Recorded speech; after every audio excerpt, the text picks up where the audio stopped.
बसंतपुर नाम के एक गांव में कमला अपनी छोटी बेटी पूजा के साथ रहती थी। कमला एक विधवा औरत थी। कई सालों पहले उसके पति राजेश की एक कार एक्सीडेंट में मृत्यु हो गई थी।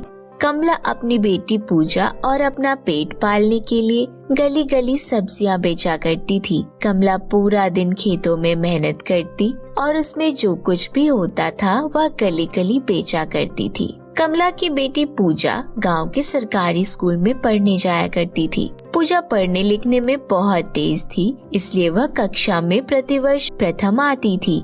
सब्जी ले लो, सब्जी, हरी ताजी ऑर्गेनिक सब्जियां ले लो, एक बार खाओगे तो बार बार आओगे। आओ भाइयों, सब्जी ले लो। कमला सब्जी वाले की हरी ताजी सब्जी ले लो। सब्जी ले लो, सब्जी ले लो, ले लो सब्जी, ले लो सब्जी। आलू है, प्याज है, लाल लाल टमाटर है, फूल गोभी है। सब्जी वाली आ गई, सब्जी ले लो। आहा कमला, तुम्हारी सब्जियां तो बहुत ताजी और विटामिन से भरी हुई होती हैं। जल्दी से मुझे 1 किलो गोभी और 1 किलो टमाटर पैक कर दो। हाँ बहन, मुझे भी थोड़ी थोड़ी सारी सब्जियां दे दो, और हाँ, भाव सही से लगाना, आजकल वैसे ही महंगाई चल रही है। कमला दिन रात मेहनत करके अपने खेतों में सब्जियां उगाती थी। कमला के खेत की सब्जी सबको पसंद थी और चुटकियों में ही कमला की सारी सब्जियां बिक जाया करती थी। जो भी ग्राहक कमला से सब्जियां लेकर जाता वह कमला की बहुत तारीफ करता था, क्योंकि कमला एक ईमानदार और नेक औरत थी। उसने कभी भी किसी को ठगा नहीं था। वह अपने काम को पूरी ईमानदारी और सच्चे दिल से करती थी। कभी कभार पूजा भी अपनी माँ की मदद करने के लिए उनके साथ खेतों पर जाया करती थी। माँ, आपके हाथों में तो जादू है। आप हमारे खेतों का इतने अच्छे से ध्यान रखते हो कि बिना किसी केमिकल के ही आपके खेतों में हरी ताजी सब्जियाँ खिलखिलाकर उगती हैं। इसलिए ही तो गांव भर में आपकी सब्जियाँ फेमस हैं। जिस किसी को भी ताजी और ऑर्गेनिक सब्जी चाहिए होती है वो आपके पास जरूर आते हैं। हाँ पूजा बेटा, सभी गांव वाले मुझे प्यार देते हैं क्योंकि मैं सभी के साथ ईमानदारी से काम करती हूँ। तुम भी भविष्य में जो भी काम करो उसे पूरी ईमानदारी और सच्चे दिल से करना। इस तरह सब कुछ अच्छा चल रहा था और कई महीने बीत गए। लेकिन एक दिन अचानक से कमला की तबीयत बहुत खराब हो जाती है और वह लगातार खांसी करती है। पूजा यह सब देखकर घबरा जाती है और तुरंत अपनी माँ के लिए पानी लेकर आती है। ये लो माँ, पानी पी लो। नहीं बेटा, मुझे हॉस्पिटल ले चल, मेरे मन में बहुत घबराहट हो रही है। इसके बाद पूजा तुरंत एम्बुलेंस को फोन करके अपनी माँ को अस्पताल में भर्ती करवा देती है। डॉक्टर कमला का चेकअप करने के बाद बहुत घबरा जाते हैं और तुरंत पूजा को बताते हैं। पूजा बेटा, तुम्हारी माँ की किडनी फेल हो गई है और लिवर भी सूज गया है।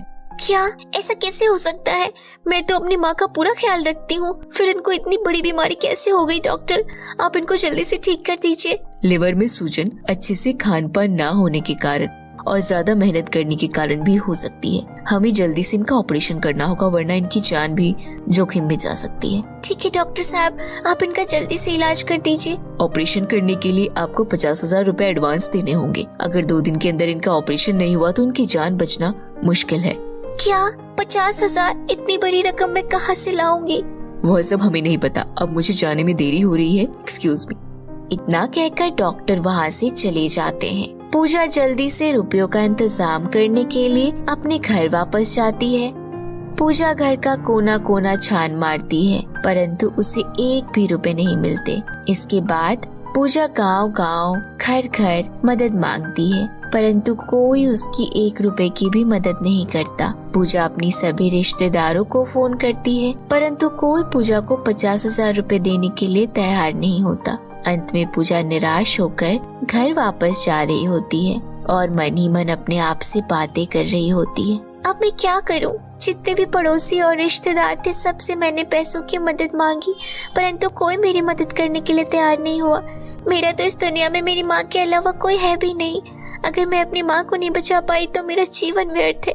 कैसे लाऊं 50,000 रुपए?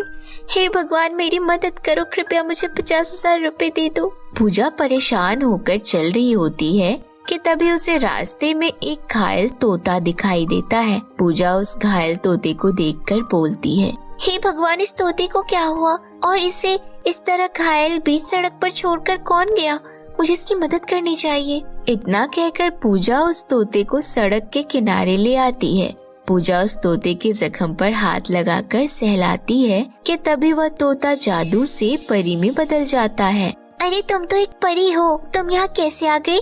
हाँ, मैं सिंड्रेला परी हूँ और मैं दुखी और असहाय लोगों की मदद करती हूँ। तुम्हारी माँ कमला बहुत बीमार है ना, और उसके ऑपरेशन के लिए डॉक्टर ने पूरे 50,000 रुपए एडवांस मांगे हैं और इसी परेशानी को लेकर तुम बहुत चिंतित हो ना? हाँ परी, मेरी माँ बहुत बीमार है। अगर 2 दिन के अंदर उनका ऑपरेशन नहीं कराया तो बहुत मुश्किल हो जाएगी।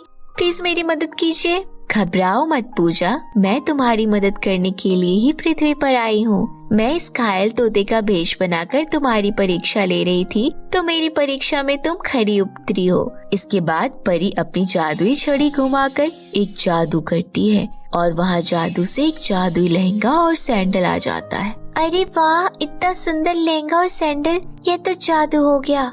हाँ, ये जादुई लहंगा और सैंडल है, यह तुम ले लो। ये जादुई लहंगा तुम किसी खाली स्थान पर रख देना। इसके बाद यह लहंगा जादू से एक विशाल घर में बदल जाएगा।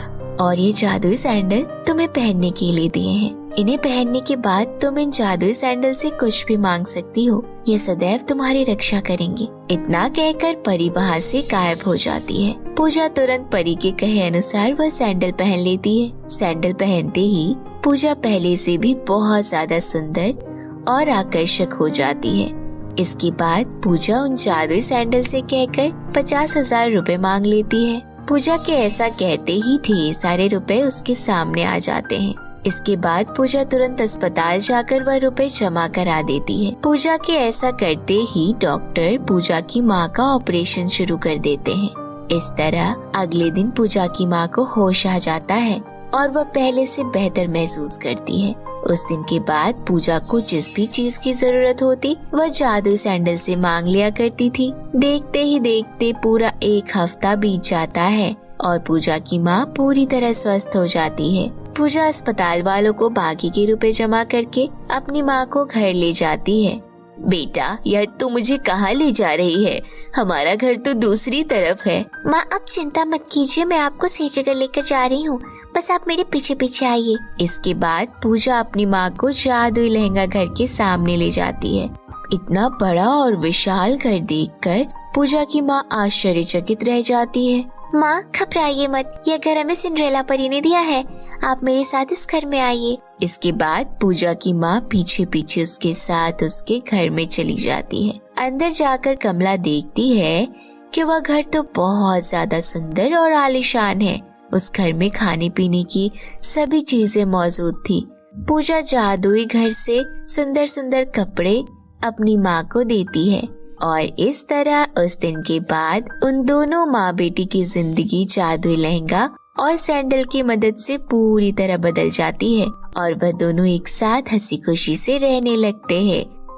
तो मेरे प्यारे दोस्तों, कैसी लगी आपको मेरी यह कहानी? हमें कमेंट करके जरूर बताइएगा और यदि कहानी अच्छी लगी हो तो इसे अपने दोस्तों के साथ शेयर कीजिएगा। तो फिर मिलती हूँ आपसे ऐसी ही किसी इंटरेस्टिंग कहानी के साथ। तब तक के लिए बाय बाय दोस्तों।